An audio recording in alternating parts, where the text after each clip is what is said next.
তো বন্ধুরা কেমন আছো? আশা করি ভালো আছো। তো এই নাচ দেখে তোমরা চিনতেই পারছো কাদের নাচ। আমাদের এখানে পাড়ায় একটা আদিবাসী পাড়া আছে, তো ওইখানে করম পুজো হয়। আমি কোনোবার যাই না, মানে সামনে, কিন্তু আমি কোনোবার যাই না।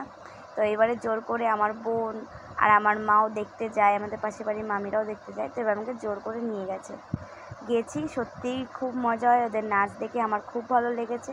আর আমার বোন আমার ভাই খুব ভালো নাচে ওদের সাথে, মানে ওদের নাচটা পারে আর কি। আর আমি যেগুলো পারি সেইগুলো ওরা ঠিকঠাক পারে না, মানে আমার বোন পারে না, কিন্তু আর ওদের নাচ হয়তো আমি পারি না।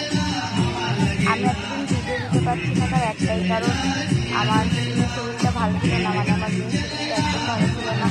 এই ওয়েদারের চেঞ্জ তোমরা বুঝতেই পারছো, যাদের ঘরে বাচ্চা তারা হয়তো জানো। তো আমি তার জন্য আমারও অনেক লস হয়েছে, কারণ আমারও ওয়াচ টাইম অনেক কমে গেছে, মানে ধারণার বাইরে কতটা কমে গেছে ওয়াচ টাইম বলবো। আর তো যাই হোক, দেখো, একটু মজা করো, ভালো লাগলে অবশ্যই লাইক করে সাবস্ক্রাইব করে দেবে। তো টাটা।